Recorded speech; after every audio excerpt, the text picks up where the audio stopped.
Hello and welcome to Planning and Regulatory Services.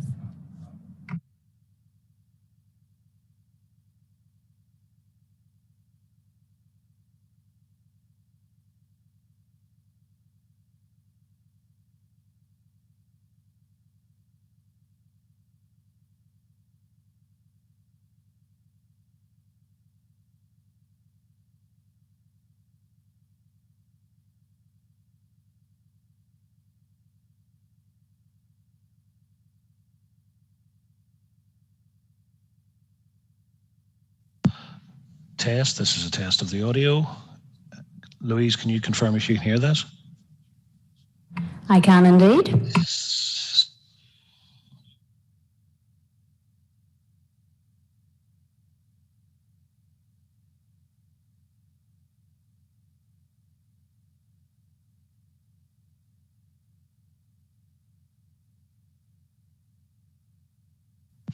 This is test of the audio. Test. Louise, did you hear that time? Thank you. Perfectly clear.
That's me on now.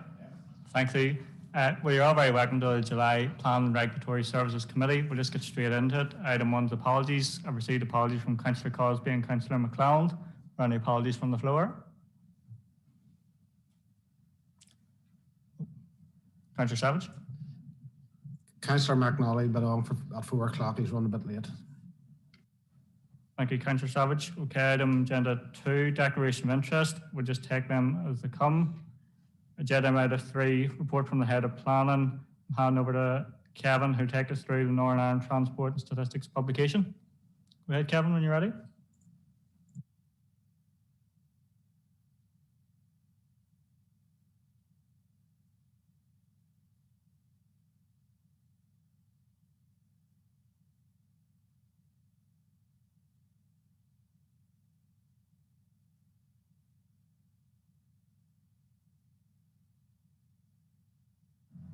Are you able to unmute, Kevin?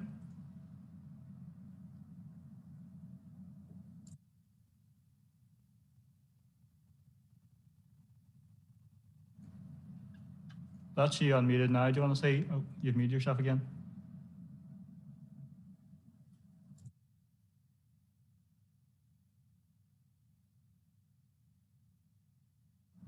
Tell you what, we'll move on to item 3.2 just until you get that issue sorted, and that's an update on plan caseloads from Damien Mulligan.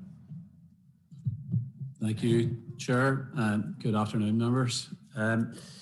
Members, you'll see from that report before you some of the headline figures around, for example, live applications in the system and so on, but I'll take you through some of the details on that.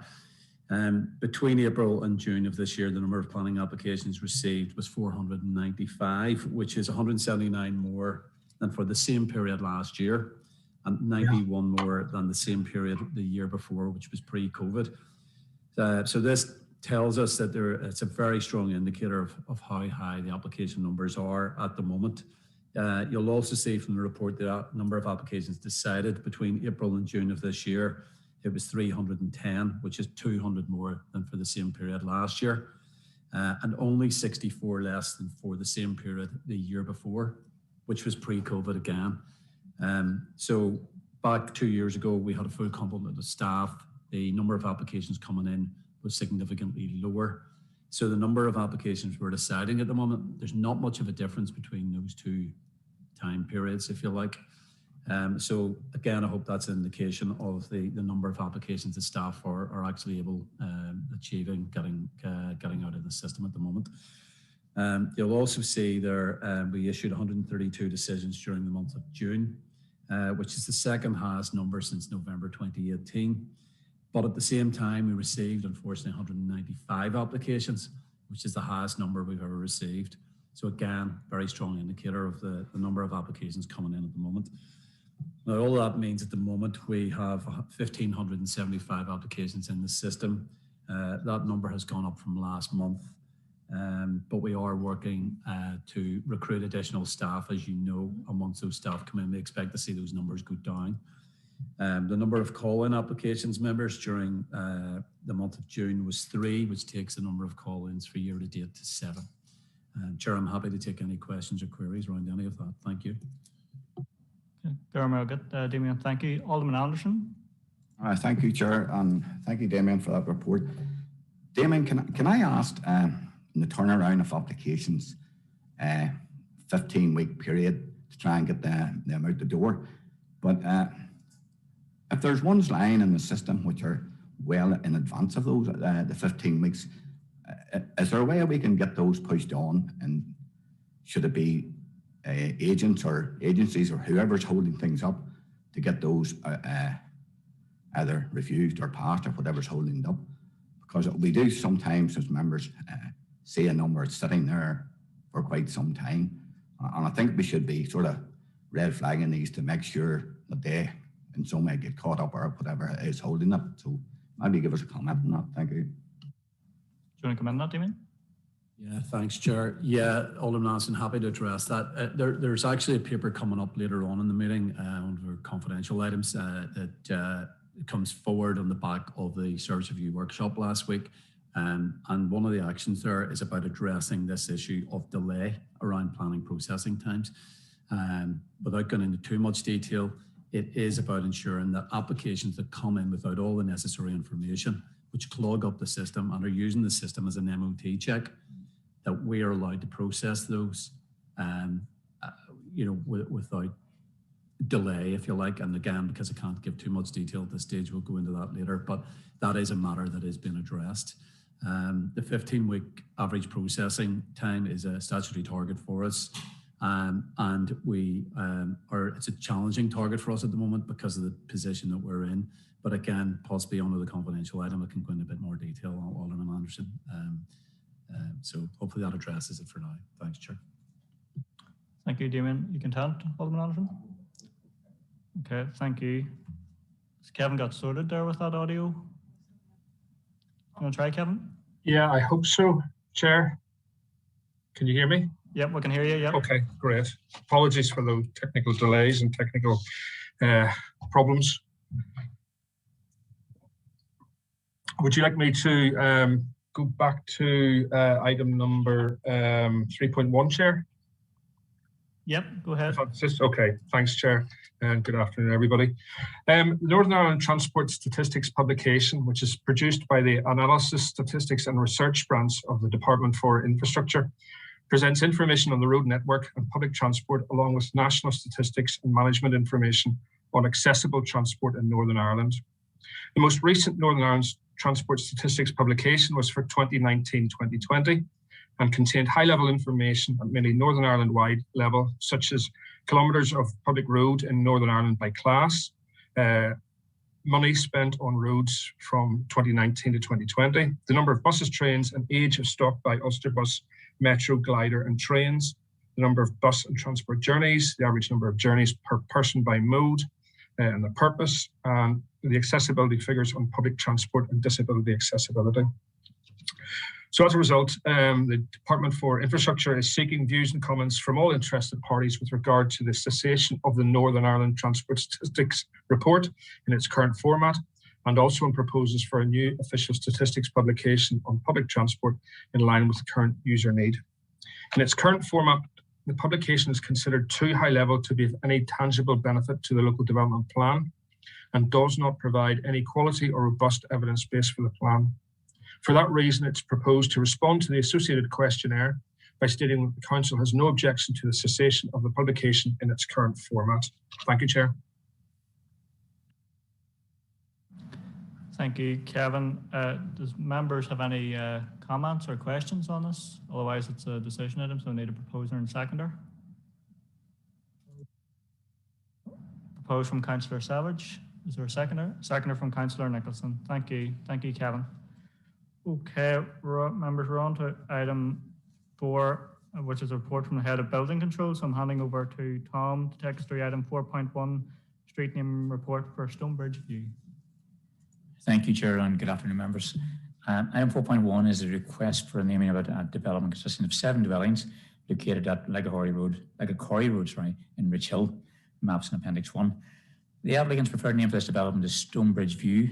The applicant's reason is that the proposed name relates to the close proximity of the well-known Stonebridge roundabout. So our recommendation is for approval, and I'm happy to take members' questions. Thank you, Tom. Councillor Nicholson. Yeah, Chair, can I declare pecuniary interest in this one? So I'd set out. Thank you, Councillor Nicholson. That will note that interest. Alderman Anderson. Happy to propose this as requested. Stonebridge there has been well known and landmark for years upon years, so suits well for that particular development. Thank you. Thank you, Alderman Anderson. Alderman Twyble. Just happy to second the proposal. Thank you. So that was proposed by Alderman Anderson, seconded by Alderman Twyble, and don't see any other lights on, so I'll take it we're all agreed. Okay, item 4.2, Tom. Thank you, Chair. This is a request for a naming of development consisting of 8 dwellings, and the site is located at Clonmore Road in Dungannon. Details are in Appendix 2.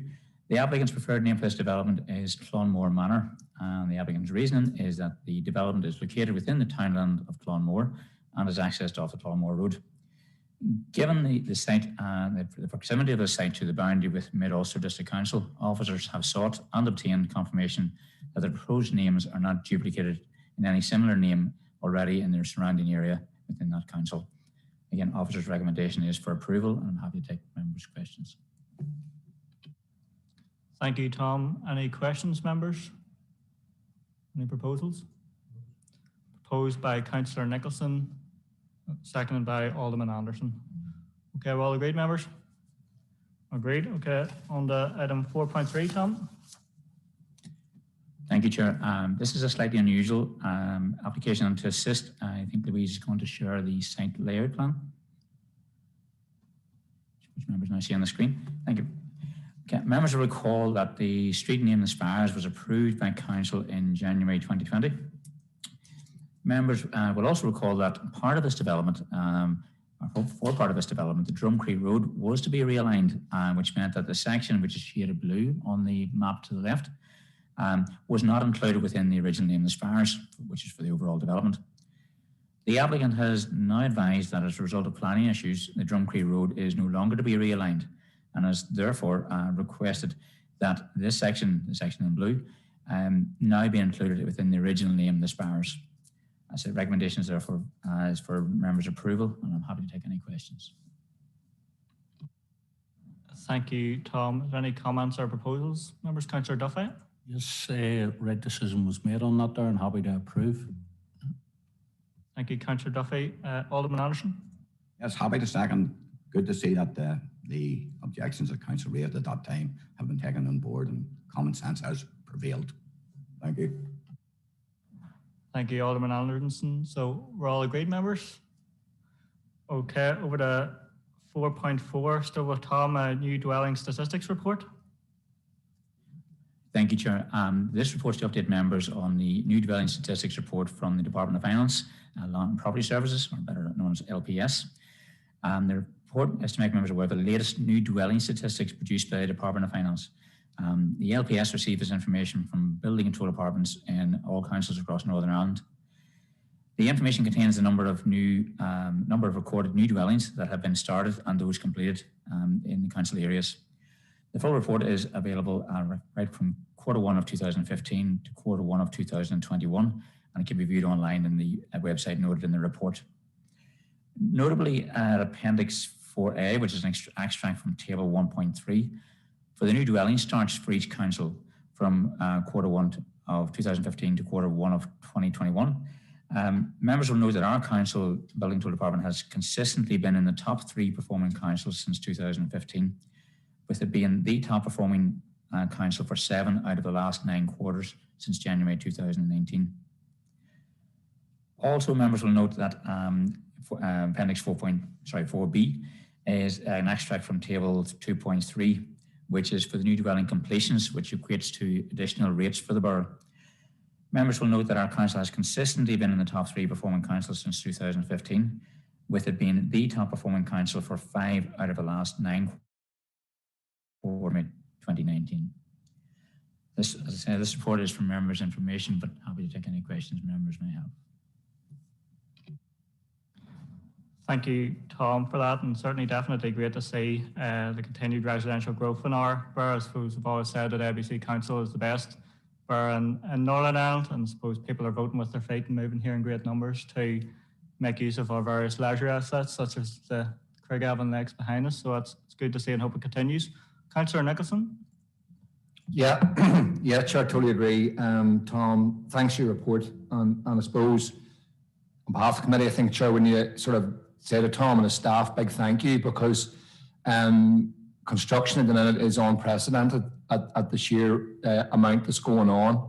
And as we can see how difficult it is in our planning system.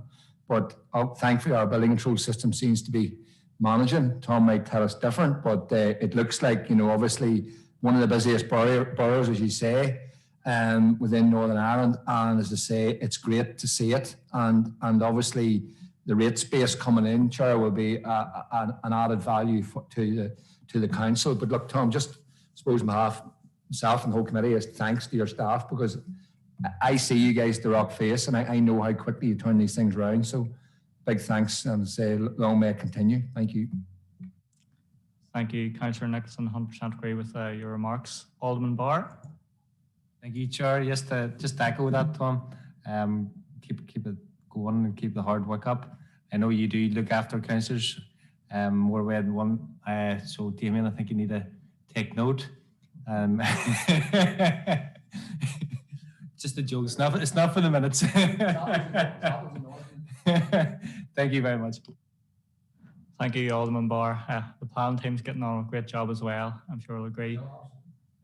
So thank you. Don't see any more lights on. So we're okay, we'll move on to item 4.5. It's another information item, updating building control and property certificate application workload. Tom? Thank you, Chair. Yes, this kind of links to the last report. And just an update on the workload undertaken by the department from the 1st of April to the 30th of June this year. Notably, at Appendix 5, in the first 3 months of this financial year, we received 911 applications with a notional construction value of just under 67 million. During this 3 months period, we undertook 623 plan assessments and statutory decision notices were issued on all of these. The department also completed 3,962 site inspections in the last month.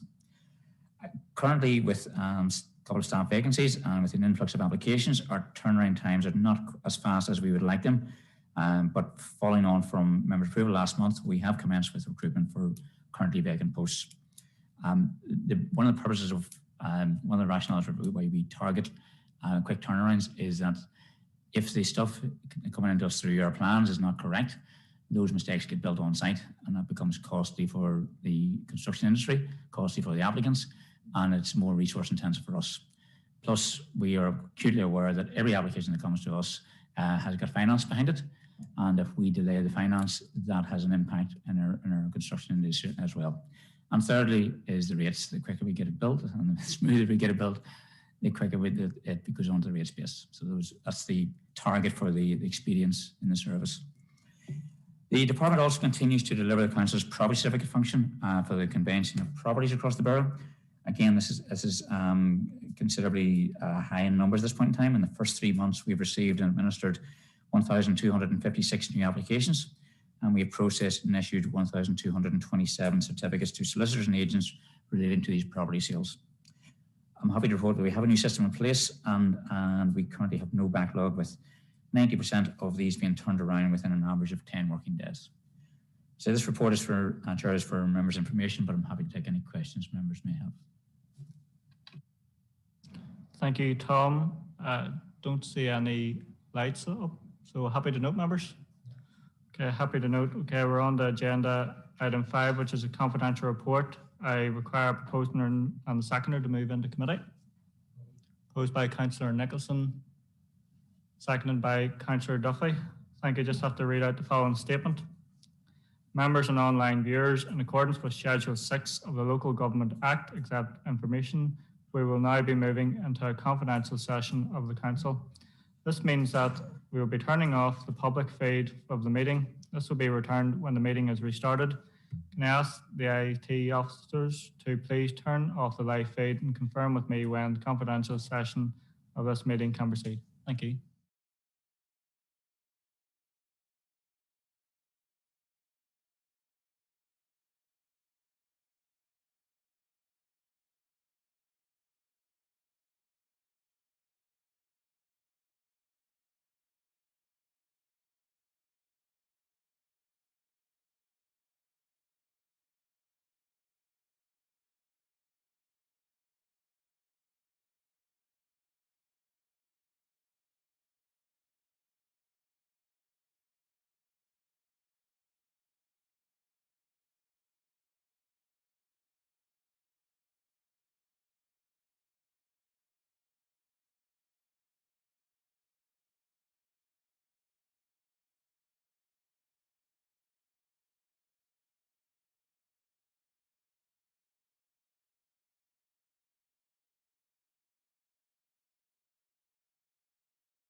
Okay, I just need a proposer and seconder to adopt the recommendations taken in committee.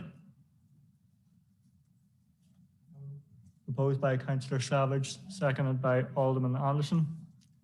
Okay, members, we're on to agenda item 7, which is correspondence. We'll have 3 items of correspondence. I think Damien's going to take us through them. Thank you, Damien. Thank you, Chair. Members, the 3 items of correspondence, as the Chair mentioned, and the first one is a letter from NILGA dated the 9th of June, as you'll have seen. It's advising of the regional programme for elected member development for 2021-22, and it includes within it the local planning programme. So fairly comprehensive programme, covers all aspects of the planning function. We're being invited to bring forward 3 nominations from the council, which are required by the 31st of August.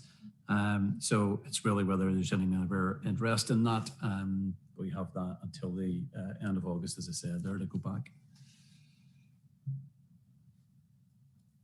Any comments from members on that one? I think myself and Councillor Duffy were on one of those training courses before COVID, and certainly they were interesting. So if any members fancy it, it was worth going to. Okay, Damien?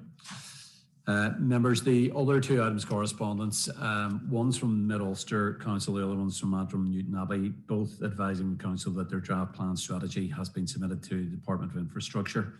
And it's just to make the council aware of that in accordance with the regulations. So that's the other 2 items of correspondence. Chair, thank you. Thank you, Damien. And I don't see any lights on, so we'll move on to the next agenda item, item 8, which is any other relevant business. I haven't received any other relevant business, so we just have a short recess until 4 o'clock, until the consideration of the planning application. So last IT to turn off the live feed, please. Thank you.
Okay, you're all very welcome back to the plan application portion of the meeting. I just have to read out the following statement. Members of the public are advised that the Planning and Regulatory Services Committee is being held in the Council Chamber in Craigavon Civic Centre. However, due to COVID restrictions, the number of persons who can physically be facilitated in the chamber is severely limited. As a result, members of the public are only able to view the meeting on YouTube, and anyone wishing to address the committee has been invited in the first instance as attendee via Zoom. Audio recording is being used to assist in preparing the formal minutes. Therefore, anyone participating in the meeting consents to it being recorded and being live streamed on YouTube. Also, during the course of this meeting, questions may be asked by councillors who are members of the Planning and Regulatory Services Committee, or planning officers, applicants for planning permission, objectors, or those speaking on their behalf.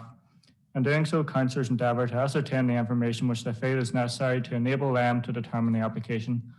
However, members of the public should note that councillors who do not reach a conclusion as to whether an application should be approved, refused, or deferred until the debate on the application has concluded. Okay, so 4 applications before us today. Appendix 1, application number LI08 2020/1055/0. I'm handing over to Sinead to take us through the presentation. Oh, sorry, right on from Councillor Nicholson firstly.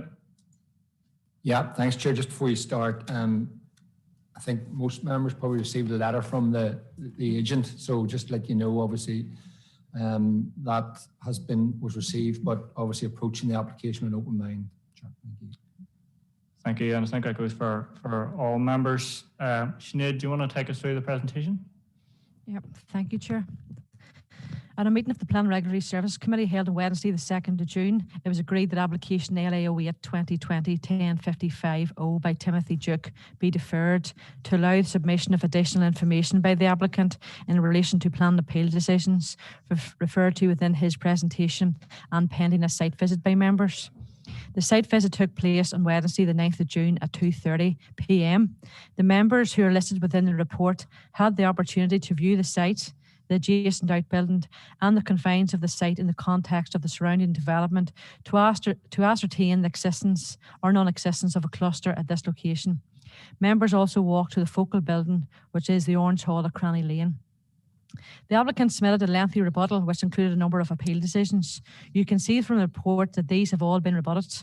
It is noted in relation to CTY 2A, the clustering policy, there were instances where if the site didn't meet one of the criterion, the PSC looked at the proposal on the round. However, this site does not meet 4 of the criterion. Furthermore, in every appeal decision presented, there was a cluster, a visual entity within the local landscape. Officers would still contend that no such cluster or visual entity exists at this location. For the reasons, none of the appeal decisions presented are directly comparable to this site and therefore do not alter officers' opinion as regards to meeting the policy under CTY 2A. As regards to CTY 8 infill policy, you will note that the building was cleared and members were able to view the building adjacent. You will note that there is no planned history associated with this building. However, officers would also be of the opinion, irrespective of the lawful status of that building, the site is so small that it will be out of character with any of the surrounding development. For the same reason, officers will also be of the opinion that a proposal would therefore fail policy CTY 14 as out of character with the surrounding built form. Having regard to all of the above, therefore, officers remain of the opinion that the proposal development is unacceptable and that the proposal is contrary to the SPPS, CTY 1, CTY 2A, CTY 8 and CTY 14 of PPS 21. As such, it is recommended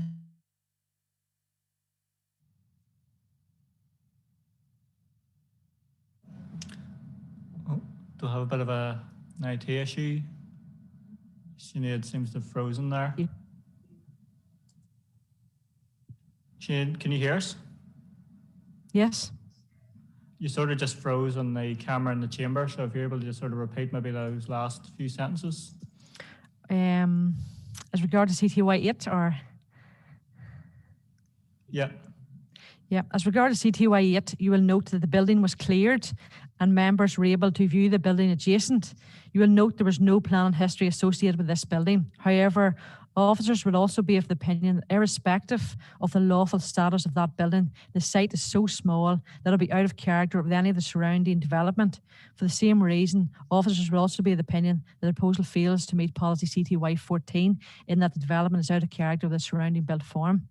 Having regard to all of the above, therefore, officers remain of the opinion that the proposed development is unacceptable in that it's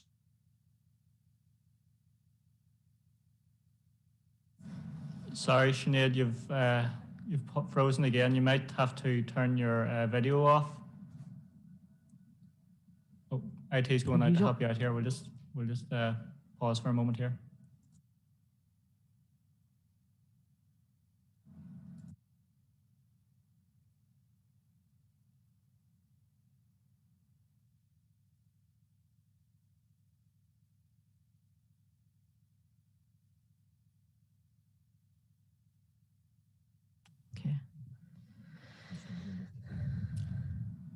As regards to CTY, yeah, go ahead. As regards to CTY 8, you will note the building was cleared and members were able to view the building adjacent. You will note that there is no plan history associated with this building. However, officers would also be of the opinion that irrespective of the lawful status of that building, the site is so small that it will be out of character with any of the surrounding development. For the same reasons, officers would also be of the opinion that the proposal therefore fails policy CTY 14 in that development is out of character with the surrounding built form.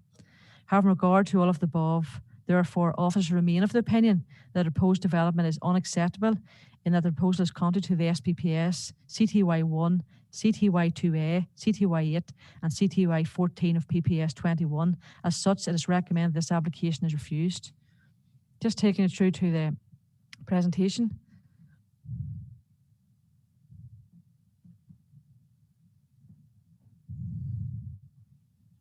That's the site and the location of the site in the general area. Members will be now familiar with it, being at the site visit. Next slide, please. That's an aerial view of the proposed site in the general context of the surrounding development. Next slide, please. That's a site location plan. As you note from CTY 8, we have to look at the gap between buildings.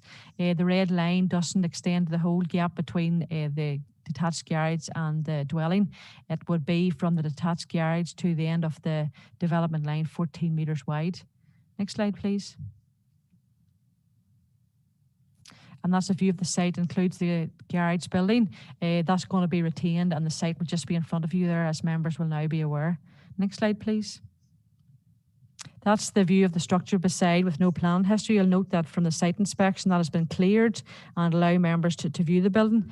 But I suppose as said in the presentation, irrespective of the lawful status of that building, we will still contend that the development site is so small that it'll be out of character with the surrounding built form. Next slide, please. That's a view from the site entrance up towards Ballydugan Road, so you can't see the building or on the opposite side of the road, so it's not part of any sort of a cluster at this site. Next slide, please. That's a view at the junction of Ballydugan Road, Bleary Road Junction, looking up. Again, there's no visual entity as far as we're concerned with regards to a cluster of development. Next slide, please. And that's just on down towards the Cranny Road junction. You can see up on the right-hand side. Again, we'll be of the opinion that there's no visual entity here as regards to clustering of development. Next slide, please. That's just the side view from 103 Bleary Road towards the site. You will know that they have objected to the application. However, we will be of the opinion that subject to conditions that a dwelling type could be designed to ensure there be no overlooking or impact on that particular property. Next slide, please. And that is a community building that we went to. As you know, yes, we do contend that is a community building. However, we would say that it doesn't cluster with any cluster, or doesn't visually be connected with any cluster at that development. Next slide, please. That's just me turning the camera around again towards the left. As you can see, we can't see any of the built form as regards to the context of the site. Next slide, please. And that's just in the top of the road of Cranny Road looking down. You know the site is behind that dwelling there to the right-hand side there. That's the applicant's dwelling, so it's behind there. So we'd still be of the opinion that it's not a visual entity here or cluster of development, and therefore it fails CTY 8 in that regard, or CTY 2A in that regard. Thanks, members. Thank you, Sinead. And just to highlight, members, only those members who attended the site visit are able to take part in this application, and those in attendance today include Alderman Anderson, myself, Councillor Nicholson, Councillor Savage and Councillor Toman. Okay, members, do you have any questions for Sinead on this application? Councillor Savage.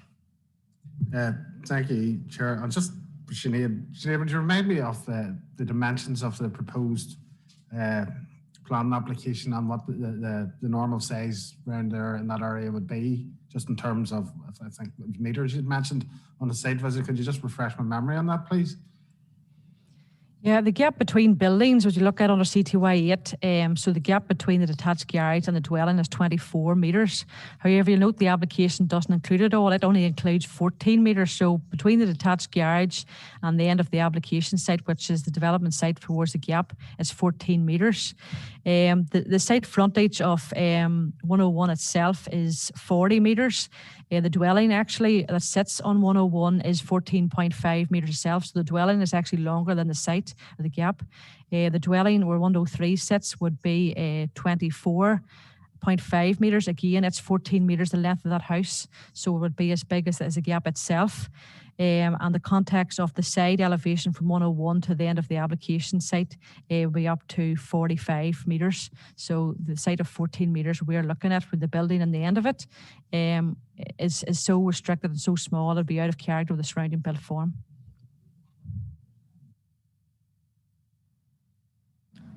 Thank you, Sinead. You contend, Councillor Savage? Okay. Any further lights? Any questions, members? Councillor Nicholson. Yeah, thanks, Chair. Thanks, Sinead. And obviously we all went out in sight and got to see the situation on the ground. And my question, Sinead, is I appreciate under the infill policy, you know, there is sort of it's a small gap, which obviously is part of the infill policy, and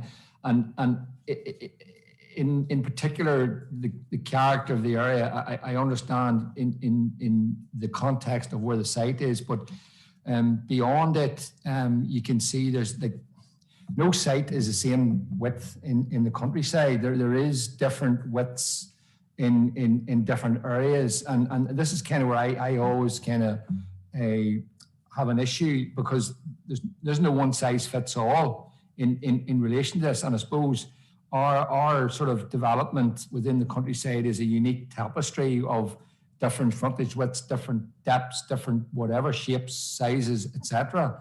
And again, I suppose contextually, you said about CTY 14, but haven't looked at it on the ground. On there, if there was a dwelling in there, I think we all stood and looked into the site. You would hardly see it, you know, and yet you talk about CTY 14, i.e. it would be totally out of the character of the area. So are you tying that completely on the width of the site, i.e. the frontage of what's available in that location, or is there more to it than that? You know, is there something I'm missing in relation to your justification for the refusal? Thanks, Chair. Yeah. Thank you, Chair. Thank you, Councillor Nicholson. And yes, of course, that there are different frontages along the rural area in general.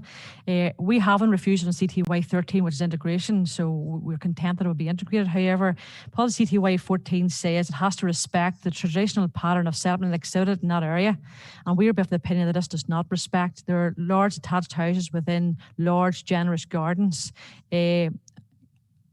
Those dwellings themselves are set within generous curtilages. This one's not so restricted. It's of a size that if we were to approve it, it would open up the potential precedent of significant number of other applications coming forward, which has a frontage of 14 metres wide, irrespective of the gap between the buildings. The buildings between 101 and 103 is about 25 metres, but you can get even a house in between that if you're looking for a gap of 14 metres. So we would say this is out of context. These are large attached houses within quite generous curtilages, and that is the character of this area. And for us then to approve a development of this size, I suppose we're saying squeezed into the back, we would be the fact that it doesn't respect the traditional pattern of settlement exhibited in that area, and you would be aware of it. Once you get your access and visibility displays in place going up that road, you will be aware of that site. It won't be totally inconspicuous, and for that reason, therefore, we find that it is out of character with the rural character in this particular area. Thank you, Sinead. Looking back in, Councillor Nixon, are you content? Okay, thank you, Councillor Nixon. Alderman Anderson? Thank you, Chair. And moving on to the clustering issue,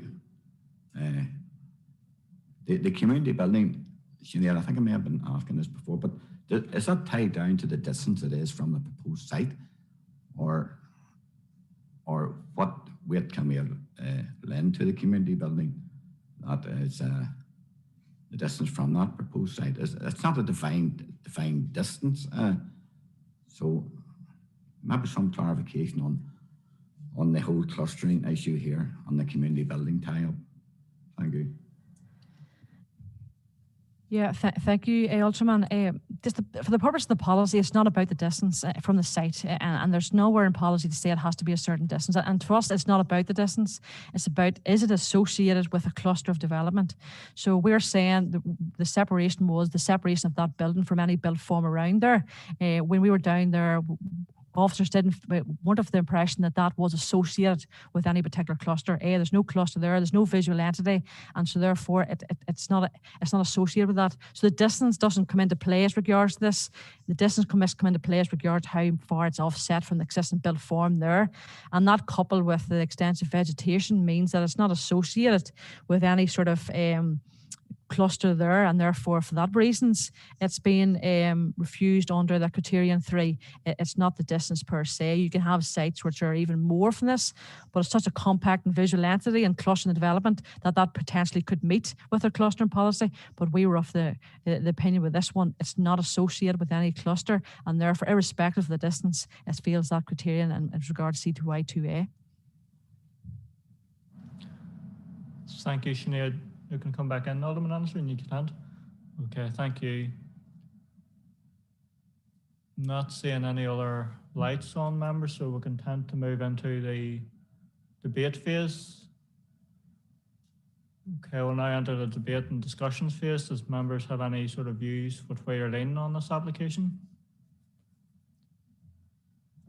Councillor Nicholson?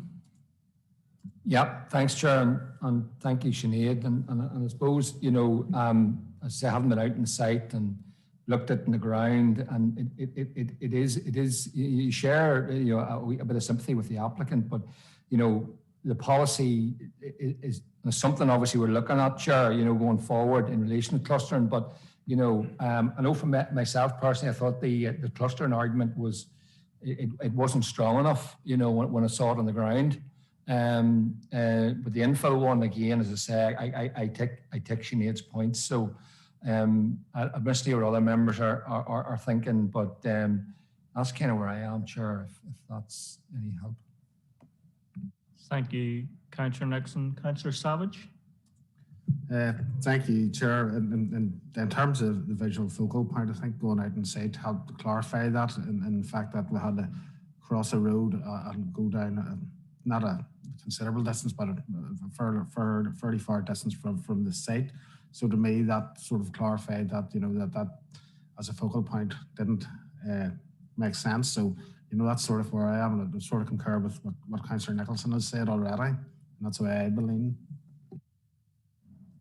Thank you, Councillor Savage. Yeah, I sort of agree. When we sort of went and got that site visit and really were able to take everything in, it was really hard to make the connection between the supposed focal point and the application site. Don't see any other lights up at this stage, so we'll move into members' decision phase. Is there any proposals from the floor?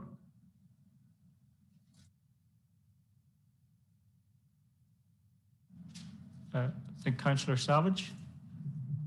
Sir, I'm happy to propose that we accept the offer's recommendation to refuse this application. Thank you, Councillor Savage. Councillor Toman? Happy to second, Chair.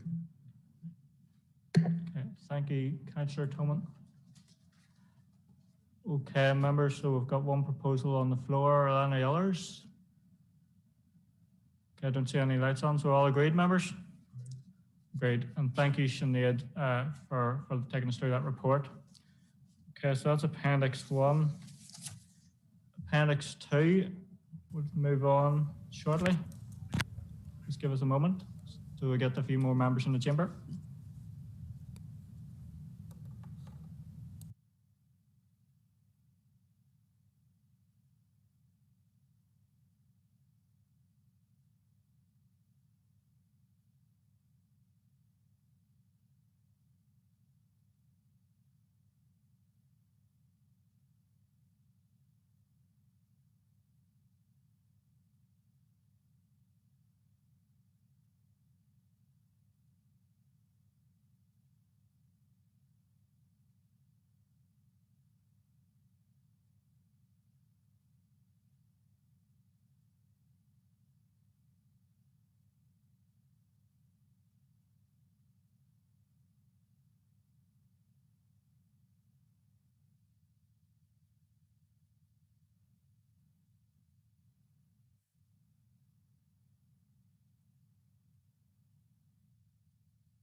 Okay, members, we're now on to Appendix 2, application number LA08 2019/0029/0.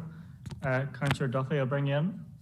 Thank you, Chair. I have to declare an interest as the daughter's one of the complainants.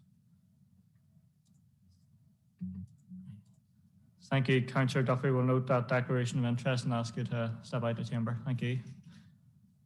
Okay, so we'll hand over to Nicola Craney, Senior Plan Officer, to present the report and PowerPoint presentation.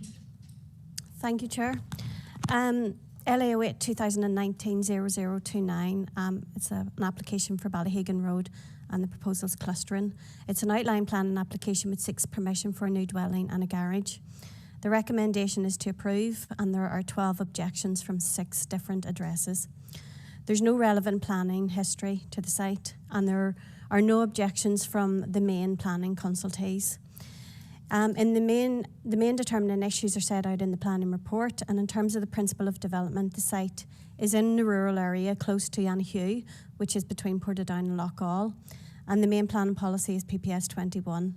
One of the policies, CTY2A, is to permit the development of a dwelling within a cluster. CTY2A states the planning permission will be granted for a dwelling at an existing cluster of development provided it meets all 6 of the criteria set out within the policy. In this case, officers accept that the proposal meets the full requirements of the clustering policy. There is a cluster development off the Ballyhagan Road which consists of at least 4 buildings, of which 3 are dwellings. The cluster is a visual entity and it's associated with a focal point, a community centre. The site is bounded on 2 sides by development in the cluster. In this case, the proposal could be absorbed into the cluster through rounding off and consolidation. It would not significantly alter the existing character of the rural area and will not visually intrude into the countryside or impact residential amenity. The proposal could integrate into the site and would not, in officers' opinion, impact rural character. In terms of access and traffic, DFI Roads in their response state that they have no objection and a suitable access could be provided. In terms of impact on residential amenity, as this is an application for outline planning permission, all matters relating to design and layout are without prejudice reserved for future consideration.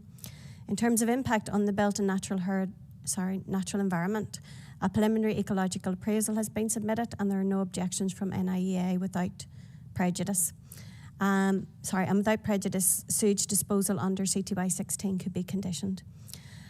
The objections in regards to the proposal have been considered in full within the planning report and the addendum, and there are no planning grounds to refuse this proposal. And I'll go through the planning presentation. Thank you. Okay, next page. Next slide, please. So this is the site which is fairly close to Anahue, just off the Red Lion Road. Next slide, please. This is an aerial view of the site. You can see the site's currently an orchard, but there are a number of properties immediately next to it. Next slide, please. This is the site location plan. Next slide, please. This is a for information only, details in regards to potential access. There is another application immediately to the south of the site, but this application is the only one under consideration tonight. Next slide, please. So this is the site, and you can see the view. This is actually the view close to the famous grouse, looking towards the site on the Ballyhagan Road. And you can see what we consider to be a cluster of development, number 6, 6A, 14, and number 16, and then their outlying buildings. Next slide, please. This is actually a view from Anahue towards the site. You can just make out the hall and number 6 and 6A. Next slide, please. This is a view then from the roadside towards the site. As I say, it's an existing orchard, but we have done a preliminary ecological appraisal. Next slide, please. This is just a view from the lane adjacent towards the community hall, inside the site. Thank you. Next slide, please.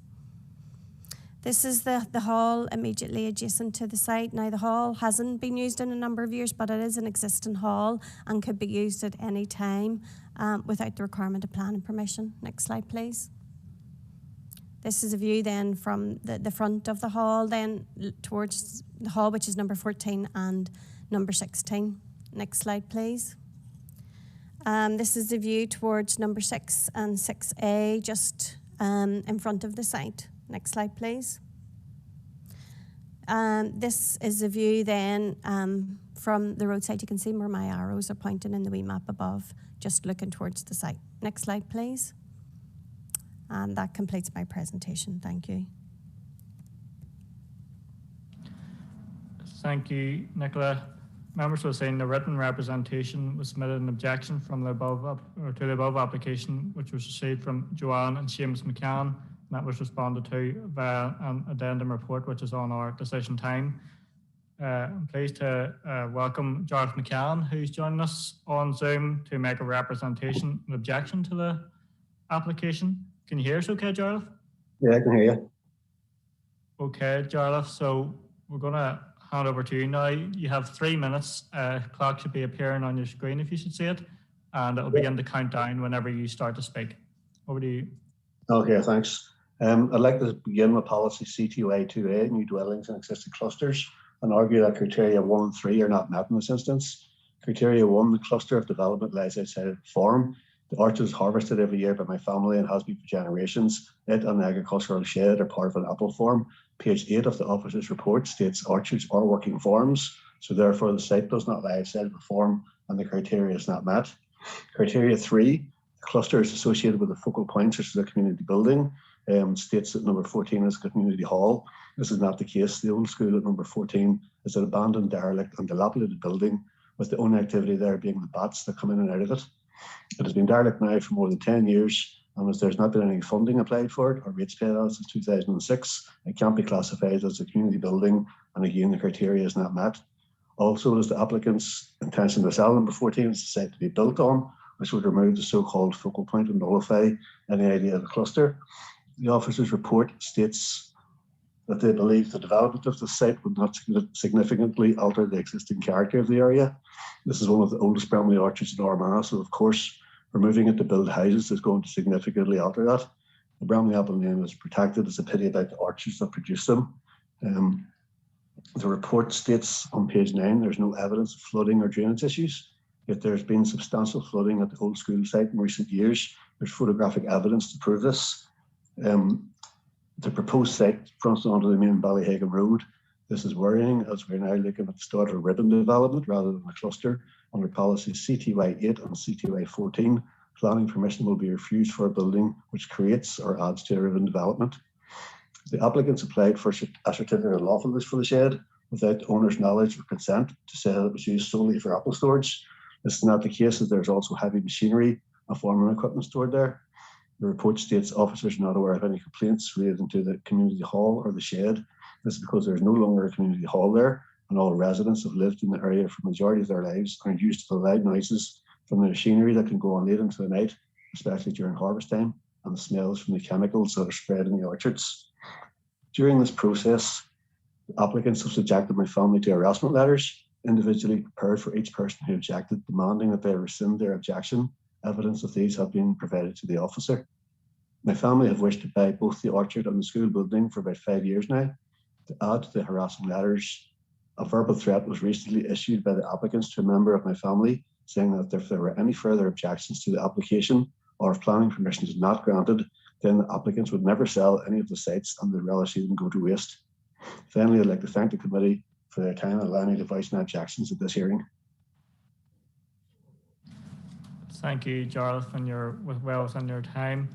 Members, the following people also have speaking rights. Paul McCraner from McCraner & Co Architects, who's the agent, and also Paul McCann, who's an objector, and they're all joining us via Zoom also. Okay, members, we're into the question phase. Do members have any questions on this application?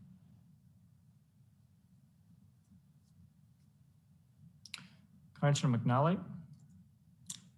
Yes, thank you, Mr. Chairman. And there was a lot there in that representation from the objector. I suppose it was just to invite a few comments from Nicola. The objector opened up with, he made reference to the policy CTY2A, points 1 and 3, I believe that he raised. Point 3 especially, I would like to hear from Nicola on in terms of the focal point and the objector's assertion that this building is no longer a focal point. It is basically a dilapidated building, I think is the way he described it. And I have looked at policy there and I'm just not clear, what is it, how we measure that or when does a building cease to be a focal point and things like that. And also on the first point as well, just if she could make a few comments on that, I'd appreciate it. Thank you, Councillor McNally. Nicola, would you be able to comment on those sort of 2 points? Yes, thank you, through the Chair. Just to respond to those issues, in regards to CTY2A, the first point, that the cluster development lies outside of a farm and consists of 4 or more buildings is what it says within the policy. The single houses that are there it's the cluster, it's not the site, because many sites that we would look at are within a farming group. It doesn't necessarily mean that they can't be within a cluster, and we have to consider that. But the cluster of development, those single houses, wouldn't be within a farm. And on that basis, the meaning of the policy really is to try and restrict someone applying for a house within a farm group and considering the farm group the cluster. That can't be considered, and that's the main reason for that policy. But in this case, it would be considered that this site is acceptable, that the cluster itself is outside of a farm. In regards to the third point, that it's associated with a focal point and that a community building. And look, I do appreciate that the hall is derelict. It hasn't been used in some time, but you can see from my photographs, the hall is in fairly good condition. It could be refurbished without the requirement of planning permission, and as such, we have to consider that it's a valid community building that could be brought into use at any time. And on that basis, it does warrant consideration. There were other issues really in regards to the removal of the orchard, but this is only a very small site in regards to the potential impact on the overall orchard. I have no details. The site's not coming up in any of the flooding maps, so I have no details, but there are informatives that we put on any application in regards to drainage, that it should be controlled within the site and it wouldn't impact any adjacent amenity. There were other issues in regards to, there were a number of issues there in regards to the relationship between the applicant and the objectors, and those are not planning concerns, so they're not something that we can consider. In regards to the ribbon development, and we've looked at that in regards to the proposal, but it meets the requirements of CTY2A in terms of the planning policy. I hope that responds to all of the issues that were raised there. Thank you. Would you like back in, Councillor McNally? Yeah, thank you, Mr. Chairman, and thank you, Nicola. Nicola, is there any planned appeal decisions around that third point in CTY2A in relation to that focal point, in relation to that building? I take what you're saying, and that it could be brought back into use with a bit of investment. But just to keep us right, you know, is there any previous, you know, cases where we can refer to? And also you did raise the relationship between the objector and the applicant, and the objector did allude to letters, I think, that he furnished the planning department with. And I hear what you're saying there, but we don't have to take cognizance of that. But I suppose maybe even from a legal perspective, is that something, have we ever come across something like this before? I haven't in my time in planning, so just if I could sort of clarity around those couple of points, I'd be happy, Mr. Chairman. Yeah, thank you, Councillor McNally. Nicola, do you want to come back on some of those specific points that Councillor McNally just outlined there? There would be planning case law in regards to abandonment for buildings, but in this case, that building is in fairly good structural condition, and it wouldn't be in our opinion that that building has been abandoned. That building, although it's not being used, could be refurbished and reused without the requirement of planning permission. In regards to, I mean, officers are aware, and there have been objections on the file, and those objections have been considered in full in regards to the consideration. I am aware that there was a request to try and remove some of the conditions, or that there was a query in regards to that, but we have accepted that wasn't put forward, and that we have still considered all of the objections in full in regards to our planning assessment. So there's been no prejudice in regards to that and our consideration. Thank you, Nicola. And then just a point maybe about the potential legal situation, given maybe some of the allegations maybe that have been made. Is that something maybe we need to go into legal? Councillor McNally? Yeah, Chairman, I'd make that a proposal, just in case this was ever challenged down the line and we were asked, you know, did you not take legal advice at that point? I think we'd be more happy and clear in our own minds once we heard from the legal representative. Thank you. Thank you. Thank you, Councillor McNally. So a proposal to go into committee to sort of ask that of the solicitor, seconder from Alderman Barr there. Okay, members, I just have to read out the following statement. Members and online viewers, in accordance with Schedule 6 of the local government, reading out the wrong one. Ladies and gentlemen, at this point I'm going to move all those members of the public and councillors who are attending the Planning Regulatory Services Committee via Zoom to a Zoom waiting room. Those using the dial-in service will be placed on hold, and anyone in attendance in the chamber will be asked to leave the room to enable the committee to begin legal advice from its legal advisor. Any member of the committee who has spoken as a supporter or objector to the application under consideration will also be asked to leave the room. The advice provided will relate only to legal matters, and no discussion of the merits of the planning application now before us will take place until the public element of the meeting resumes and you have been moved back into the meeting or taken off hold. Any legal advice provided is confidential, and all members of the committee who remain are obliged to preserve that confidentiality. An official will readmit all those required now to leave the room, and those on Zoom will be readmitted to the meeting once the provision of legal advice has concluded. Thank you.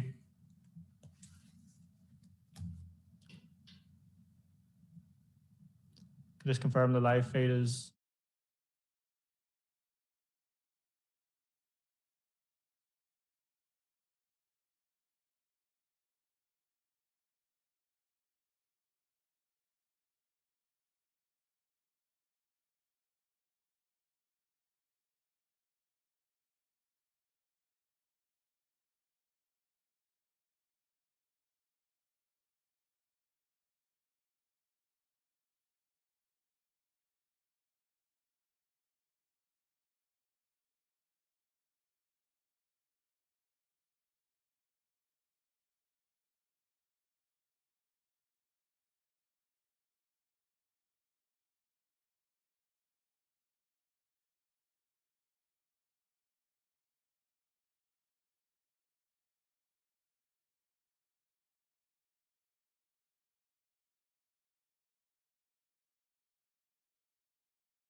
Live feed is turned on again and all those people are re-entered to the Zoom meeting room, and let me know when both these sections take place.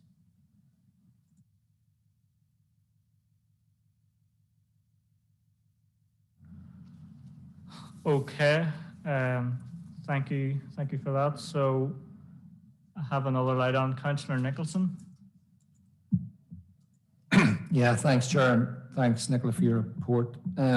Chair, I have a couple of questions here. My first question is for Mr. McCann, if he's still online there. Just you referred to obviously CTY 2A, and it failed on criteria 1 was the fact that it was an orchard, and I think you referred to that it was part of a farm. I would like him to expand on that a wee bit, if he could, just to give us some sort of idea, because I've read the report, and obviously there's no TPOs, and there's no application required, Chair, to remove orchards or apple trees or prune them or whatever. So I would like a bit more on that from Mr. McCann, if I can, please, Chair. I'll have a few other ones just so. Yeah, thank you, Councillor Nixon. Mr. McCann, are you able to come in those points if you're able to hear us? Yeah, I can hear you.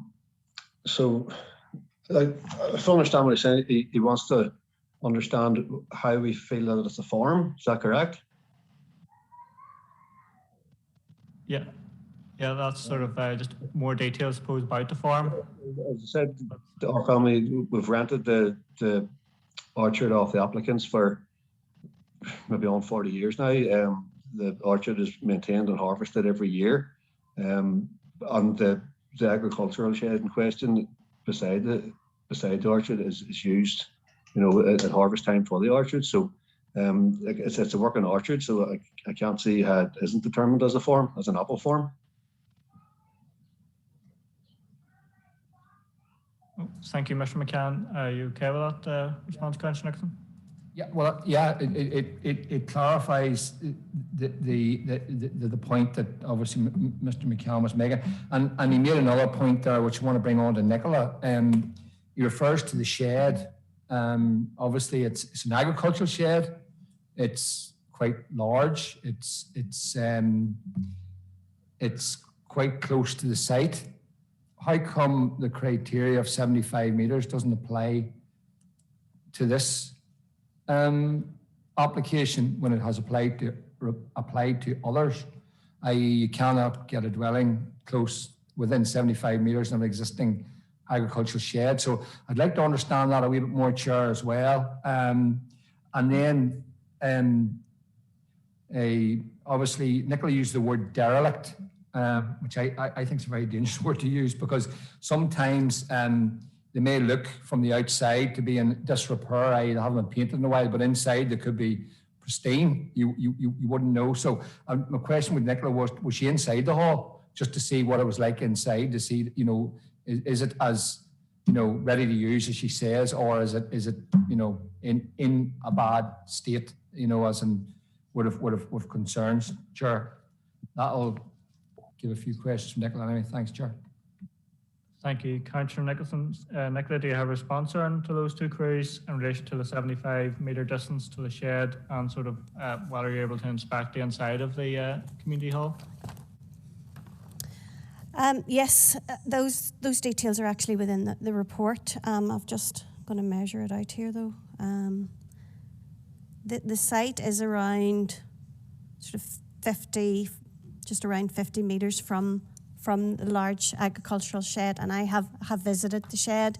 The shed is used for storage of equipment in relation to the adjacent orchards. There's no livestock, and there's no, I could see no potential for livestock really within the shed that is currently there. It's for using equipment, and apple storage boxes seem to be the main thing that was actually there. Look, I did mention that within the report. I do appreciate that there may well be an impact from time to time, but in general consideration, we didn't think that it was enough to sustain a reason for refusal given the use of the shed. And in regard to the building of the hall, I could see the building wasn't being used, and it doesn't look like it's been used for some time, and that has been confirmed to me. No, I haven't got access inside, but works inside a building don't require planning permission. So the building still has a roof, it still has 4 walls, it's all its windows, it looks in fairly good structural condition, and on that basis, internal works wouldn't require permission from us anyway. And it was taken forward on the basis that it did meet their criteria for being a community building. Thank you, Nicola. Councillor Nixon, would you like back in? Yeah, just quickly, and I appreciate, Nicola, you know, for your answers, and yeah, it helps a bit, but you go back to is a 75 metre not policy? You know, as in you can't build a dwelling within 75 metres of an agricultural building, despite the use, or does it have to be livestock? And like, who knows in the future, there could be livestock in this building, nobody knows. Because agriculture is a very sort of flexible industry, let's be honest. So I just want to understand that. Is the 75 metres policy for agriculture buildings no matter what the use, or is it, does it depend on the use? Does that mean that the 75 doesn't apply in this situation because it's to do with the fruit industry of apples and storage and things like that? Or just to clarify that, Chair, I just want to, please, thank you. Yeah, thank you, Councillor Nicholson. Nicola, are you able to sort of clarify whether it is, whether 75 metre particularly applies to livestock only, or is that to sort of all agricultural sheds, as Alderman or Councillor Nicholson sort of suggested? It depends on the potential for that shed in particular. Actually doesn't have any planning permission. There is a current application to make it lawful. It doesn't have the benefit of planning permission, and any evidence that I've seen in regards to that shed, it's been used for storage purposes, and it's storage in relation to machinery and equipment to do with the orchard. I don't have any other evidence to the contrary. And as I say, it doesn't have planning permission, so it's based on what evidence we have at the minute in regards to the site. But the issue of the 75 metres is normally in relation to what the shed's been used for and what the potential impact of that use will have on the amenity of any adjacent properties. Specifically, if there is a potential for odour, noise and impact that would be detrimental to the amenity of a property. And mostly that would be to do with housing livestock, yes. Thank you, Nicola. You content, Councillor Nixon? Okay, thank you. Are there any further queries, members? I would sort of just have one myself. I think maybe Mr. McCann mentioned sort of issue around flooding on site, and that there's sort of evidence sort of flooding, but that maybe flooding is sort of in the report and say it was an issue. So was that community hall actually damaged by flooding in terms of rainwater flooding, or was it sort of a plumbing issue? I'm not sure maybe who'd be best to answer it. Maybe Mr. McCann in the first instance. Mr. McCann, do you want to come in? Yeah, well, there is water, like the street outside the building floods, quite a lot with heavy rain, which we get quite often. Also, the roof is kind of in a state of disrepair. There are tiles falling off it, and water does get in through the roof. It has damaged the floors. It goes in through the door as well, inside. Yeah, and when it floods, it can't come up, and get in under the doors. And thank you, Mr. McCann, for that response. So just based off that response, Nicola, I know you said that flooding isn't an issue, but given that sort of the objector sort of outlined that seems to be a continuous issue when you've been looking into it, you still have a view that it's not an issue? I mean, have you seen any of the potential photographs that the applicants have sort of outlined, or the objectors have sort of outlined, in terms of flooding as a potential concern? The site doesn't appear on any of the flood maps. I haven't been provided with any photographic or detailed evidence in regards to flooding at that site. The hall is on quite a flat site immediately adjoining the road. The site itself isn't, though. The site itself is a sloping site immediately adjacent to it. And any drainage issues in regards to the site would have to be dealt with under separate legislation and be contained within the site itself. It's the owner's responsibility to control any water that would come from the site, potentially off it and onto the road, so that would have to be controlled by the applicant themselves in terms of the design, and that would be specified in any planning decision. Thank you, Nicola. Are there any further questions from members?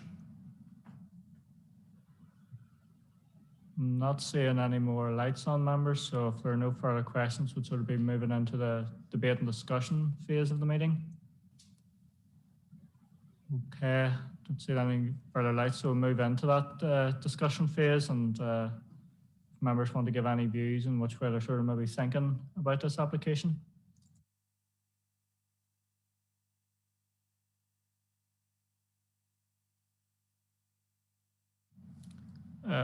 Couple of lights on there. I think first time was Councillor Nicholson. Yeah, Chairman, thank you.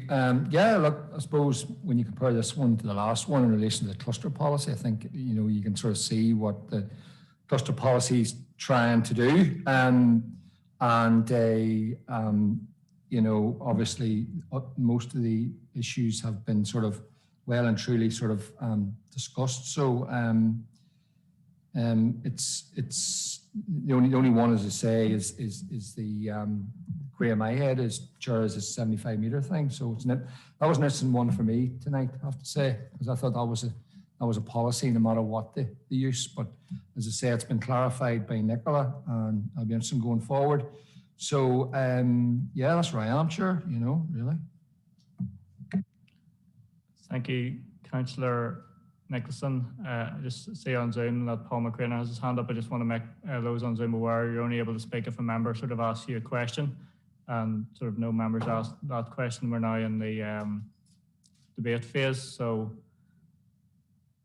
Councillor McNally, were you looking in, or?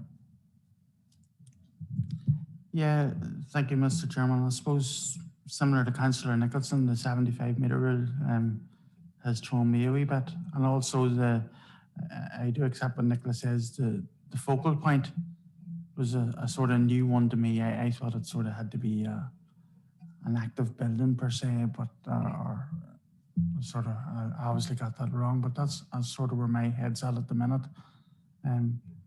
Thank you. Thank you, Councillor McNally. Damien, you looking at? Yeah, thanks, Chair. Just in relation to Councillor McNally's point and also Councillor Nicholson, I suppose just in relation to the community building, the policy itself is silent on whether the community building is occupied and in use or whether it isn't. I suppose that's the point I would like to make on that. Now, there is then this issue around abandonment and so on. I don't think that argument has been firmly made by anyone that there has been that the community building has been abandoned. Now, there is some case law around that, but coming back to the policy itself, it's not clear, unfortunately, and that's one of the flaws of the policy, I suppose, and whether it should be an occupied community building or whether it shouldn't. But having said that, I suppose what the PAC decisions around this particular policy, CTY2A, say that even if an application doesn't meet all the criteria, if it meets the majority of them and it's seen to be within the spirit of the policy, which is about rounding off the cluster, then they tend to take the view that's acceptable. So that's the point I would make around that. Just in relation to the 75-metre point as well, I think the point that Nicola was making and during her answers there, Chair, was that the building that's there, the agricultural building that's there, doesn't have permission and therefore can't be treated as being in existence. I think that's the point I would make here, so we can't take that into account. There's an application currently in the system of it that, in relation to that building, we don't know at this stage if that will be approved. So the building that's there is unauthorised. I think that's the point. I'll invite Nicola maybe to clarify that. but it doesn't actually have permission at the moment. Maybe Nicola will want to elaborate a little bit on that, Chair. Thank you, Damien. Nicola, do you want to take the opportunity to elaborate on that point that Damien outlined? Yes, there is a certificate of lawfulness in for the building. The building actually has been in position over 5 years, so it is actually, the building as a building is immune from enforcement. And there is a certificate of lawfulness in at the minute, which we're considering in regards to the building and its use, which hasn't been determined yet. But the building has been considered within the planning report, and because it's being used for storage purposes, it wasn't considered to have the same impact given the distance it is from the properties. It's not immediately adjoining it. It won't be attached to, it's not immediately to the back garden. In this case, it's set away. It's across. There's a small laneway, so it's across that. So on that basis, we were content that there would be potential impact now and again, but overall there wouldn't be an ongoing impact in terms of residential amenity. Okay, thank you, Nicola. Councillor Toman. Thanks, Chair. Yes, just reading the addendum report, I did have an issue with the focal point, particularly that is being controlled by the applicant, and whether it's not in use or not, or it is in use, the applicant is can't control when it is being used. So that was an issue that I had when reading the report, but Damien has confirmed that other PSC decisions similar to this, whereas the focal point, similar to it. So I just wanted to explain that was an issue that I had with the yeah. Thank you, Councillor Toman. Councillor Nicholson. Yeah, Chair, thanks for letting me back in. And again, it's something Damien said there, and Damien, correct me if I'm wrong, agricultural buildings are exempt planning permission in the countryside at the minute if they're below 700 square meters?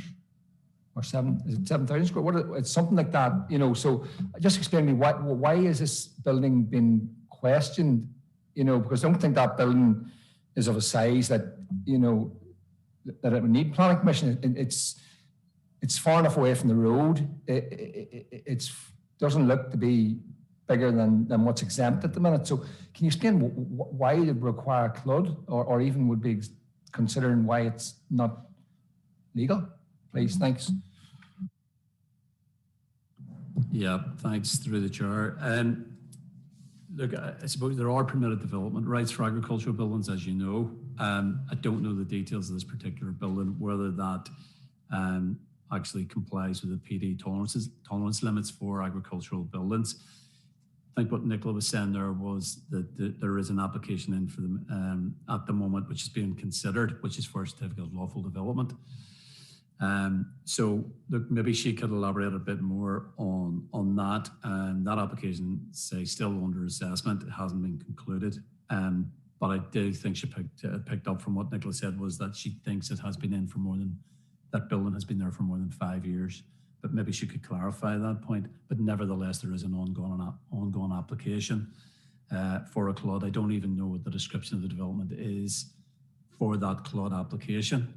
But it may be that it's specific enough to say that it's an agricultural building for storage use, and maybe not for use by livestock. But maybe Nicola can clarify that, because I think that's what your concern is, Councillor Nicholson, is whether that building could be used by livestock. And maybe yeah. So look, maybe we could get some detail around that for you, if that helps.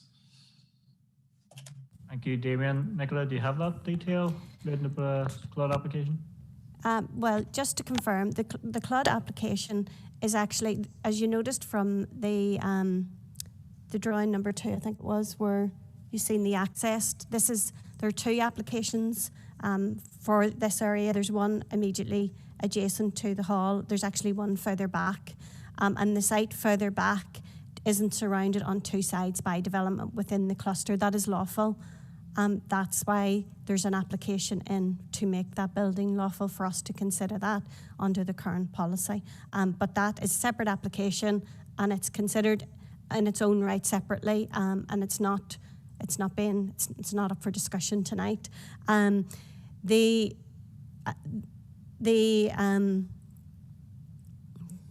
Just sorry, I've lost my train of thought there. The shed then, at the minute we are considering, but we do have evidence that the building has been there for more than 5 years, but it isn't lawful because it is within 75 metres of a third party house. So it wouldn't meet permitted development regulations.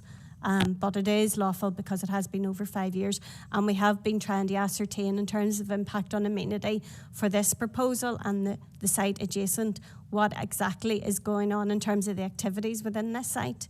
We have no evidence of any activities in regards to livestock or animals. All our evidence to date is on the basis that it's been used for storage in association with the adjacent orchard, for machinery and for the apples, and on that basis that's what we've taken forward, and that's what's within my planning report. Hopefully that clarifies the issue of the shed. Thank you, Nicola. We sort of slipped into a wee bit of questioning there. Just members were sort of in the debate discussion phase. If members have any views rather than questions, we'll maybe move into the decision phase. Chair. That's it. We'll go ahead, Nicola. Just before we move on, I don't know whether possibly, I know you asked the objectors about the community hall adjacent and how it's able to be used. Possibly maybe Paul McCraner, the agent for the applicant, could give more information in regard to that, because I know you haven't, and if you needed more information, possibly he could give that. Thank you. Suppose by this stage, does any member want that information? Councillor Toman? Yes, if I'd like to bring in the agent. Thank you, Councillor Toman. Paul, if you can hear us, do you want to provide maybe any of that additional information that was discussed there by Nicola? That's Paul McCraner, that is.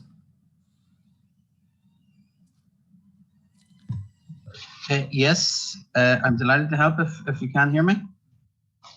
Yeah, we can hear you, yep. Yes, the building was originally built as the local primary school, and it was vacated in 1975, where it became a community centre, as Nicola says in her report. It was used for plays, meetings, GAA, Boy Scouts, Girl Guides, dance classes, parish language classes, and it was even the church at a time when the church was burned. It was successfully used by the community up until the big freeze, which was, I think, about 8 years ago, when we went to about -13. And at that point, the internal plumbing burst, and the toilets and the kitchen were damaged.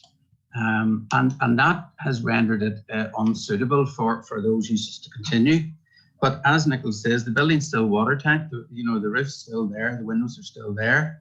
And as I understand it, the parish have had other financial commitments, not least their new parish centre. Currently remedial works to their new parish centre. So it's not the case at all that it's derelict or that it has been abandoned. It's a community centre that is not in use at the minute because the toilet facilities are inadequate. If you even refer to the site plan for the proposal, you'll see that part of the orchard has been retained by the parish with the intention that we would be able to improve those toilet facilities at some time in the future. I can say that I have been inside the building and I know this to be correct. I hope that helps.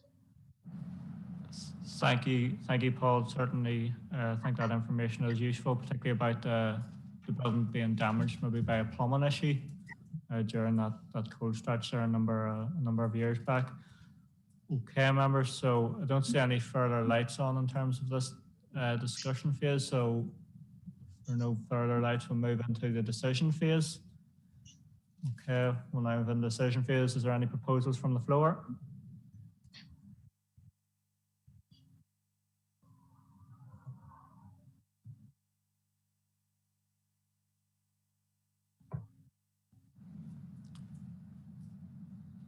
Any proposals, members? Alderman Wilson? Yeah, no, listening to the debate there, I'm happy to accept the recommendation of the planning officers. Thank you, Alderman Wilson. So proposal to accept the recommendations, Councillor Nicholson? Yeah, Chairman, I think we've given this one a real good shake and we've gone through a lot. I think Nicola's been sort of well grilled in this one. So no, happy to second, Chair. I think in the round, I think it's acceptable. Thanks, Chair. Yeah, thank you. Thank you, Councillor Nicholson. So the proposal there to accept the recommendation has been seconded. Any other proposals on the floor? I don't see any other hands up. So members are all agreed on that proposal from Alderman Wilson and Councillor Nicholson to accept the recommendation? Agreed. Okay, thank you. And I'd just like to thank Mr. McCann and Mr. McCrainer for taking part in the application via Zoom. Thank you. Okay, members, so we'll go on to the next application, which is Appendix 3. This was, as you'll have seen, removed from the schedule following receipt of additional objections, which require consideration by officers on environmental health. Appendix 4 was also removed by officers as amended plans were received, which require further consideration by officers and further statutory consultations. So that takes us on to Application 5. LAOH/2021/0237/Seth. So I'm handing over to Trudy to take us through the PowerPoint presentation. Thank you, Chair. This application seeks full permission for environmental improvements in Darkley. The application is before you this evening as the application has been submitted by the Council. Can I first draw your attention to an additional condition which has been omitted, and that reads, prior to commencement of the development hereby approved, a maintenance agreement shall be submitted to and agreed in writing by the Planning Department of the Council, which sets out how the development will be maintained thereafter. And the reason for this condition is to ensure that development is maintained in perpetuity. The site consists of a piece of land at the junction of Darkley Road and Upper Darkley Road. The proposal seeks permission to construct an area of paving with 2 benches and a hedge to the rear. While not part of this application, members will recall that back in May of this year, the committee approved a historical information sign, which will feature at the rear of this site. The proposal includes paths which are finished in light beige stone sets, edged in dark beige stone sets. These paths enclose 2 paved areas, which are also to be finished in the dark beige stone sets. A drop curb is to be provided to the front of the site. It is considered that the proposal in terms of scale, design and use of materials is sensitive to the character of the surrounding area and is therefore acceptable under DES 2 of the Planning Strategy and the SPPS. Transport NI has been consulted and has no concerns regarding any potential traffic implications. I can advise that no objections were received in relation to the proposal and all consultation responses were favourable. Officers are of the opinion that the proposal meets the requirements of policy and recommend that members grant planning permission subject to the conditions outlined in the report. And if we could just go through the slides, please.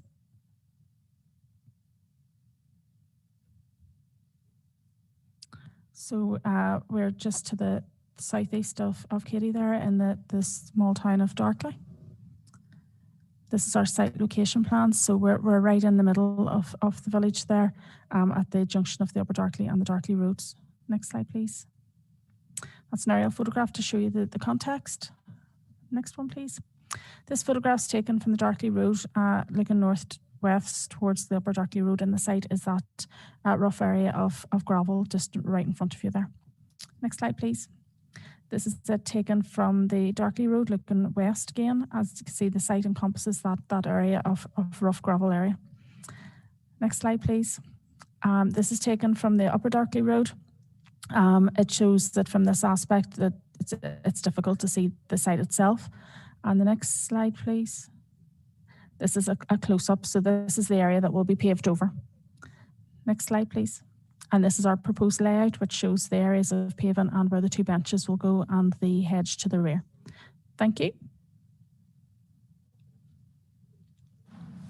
Thank you, Trudy. Just when Councillor McGowan, she stepped out there during part of the presentation, not able to take part in the application. Okay, members, are there any questions? I just have one small one myself, Trudy, and it sort of reminds me of I think a similar application that came to Tandragee a few months back. in the application, I noticed that there's some benches, but there isn't like a bike stand or anything. Just to know that active travel is becoming increasingly on the agenda in terms of sustainability and things. And if I recall it, that for that application, was it that we sort of asked as a committee that the applicant would consider it under permitted development with regards to potential bike stand, or is that something we would need to condition if we want it to be considered? Thank you, Chair. This one's slightly different, and at the moment the land would be owned by DFI. Now, the condition that we read out is to say that there should be a maintenance agreement, and my understanding is that the maintenance agreement will set out that the council, once this is completed, will maintain the land. That means that once it's actually constructed and the maintenance agreement comes into place, the council could at that point then invoke its permitted development rights and put the bike stands up at that stage. The one thing with this site would be to be careful not to block any visibility given the close proximity to the junction of the road, but at that point the PD rights would come into play. Thank you. Thank you, Trudy. Any other queries from members? Don't see any. If we're content, members, maybe move into the debate phase. Does any members have any views on this?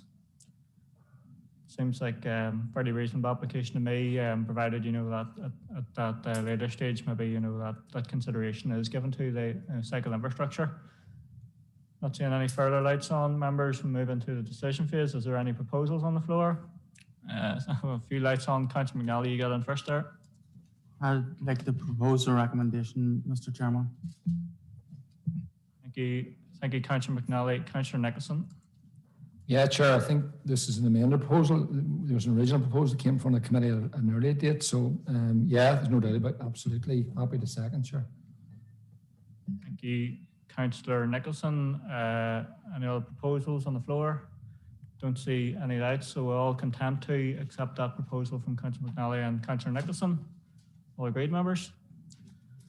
Okay, members, we're on to our last application tonight, application or Appendix 6, which is LA 08 2021 0327/F. And Roshan's going to take us through the presentation, but before I'm just bringing Councillor Nicholson. Yeah, Chair, I just want to declare non-pecuniary interest as a member of SOAR, who's part funding this application. So again, I'm approaching with an open mind. Thank you. Yeah, I'm also a member of SOAR, but again, I will be approaching this application with an open mind as well. So, Councillor McNally. Likewise, Mr. Chairman, also a member of SOAR, and will approach it with an open mind. Thank you, Councillor McNally. Alderman Wilson. Yeah, same thing. Thank you. Thank you, Alderman Wilson. Councillor Duffy, seems. Yeah. Okay. Is anyone not on SOAR? Okay. Okay, so we're now again. Yep, Roisin, over to you to take us through the presentation. Thank you, Chair. This application seeks full permission for environmental improvements in Warringstown. The application is before you this evening as the application has been submitted by the Council. Can I firstly draw your attention to an additional condition which has been omitted, which reads, prior to commencement of the development hereby approved, a maintenance agreement shall be submitted to and agreed in writing by the Planning Department of the Council, which sets out how the development will be maintained thereafter. And the reason is to ensure the development is maintained in perpetuity.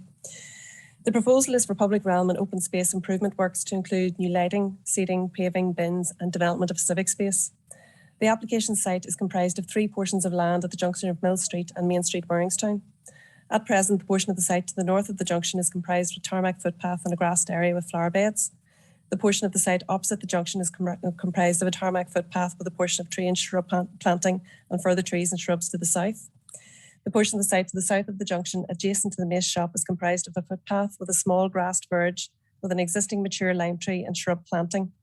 The portion of the site also includes a portion of the car park adjacent to the mace shop, which is enclosed by metal fencing. The application site is in close proximity to the Warringstown House, which is included in the Register of Historic Parks, Gardens and Domains. It is also in close proximity to a number of listed buildings. The proposal focuses on the creation of a civic space to create a focus for the town and will utilise an area of the existing car park adjacent to the mace shop. The new paving is to be laid in sandstone slab paving with feature sandstone shapes. Curbs are to be silver grey granite with buff coloured granite tactile paving at crossing points. There are 6 lighting columns proposed and 2 new bins. 8 seating benches are also proposed. Historic monuments and historic building section have been consulted and they've advised the proposal satisfies the policy requirements subject to conditions. DFI Roads have also advised they have no objections to the proposal. Officers consider the proposal in terms of scale, design and use of materials is sensitive to the character of the surrounding area and is therefore acceptable under Days 2 of the planning strategy. And on that basis, I recommend an approval subject to the conditions attached. And I'll just take you through the PowerPoint.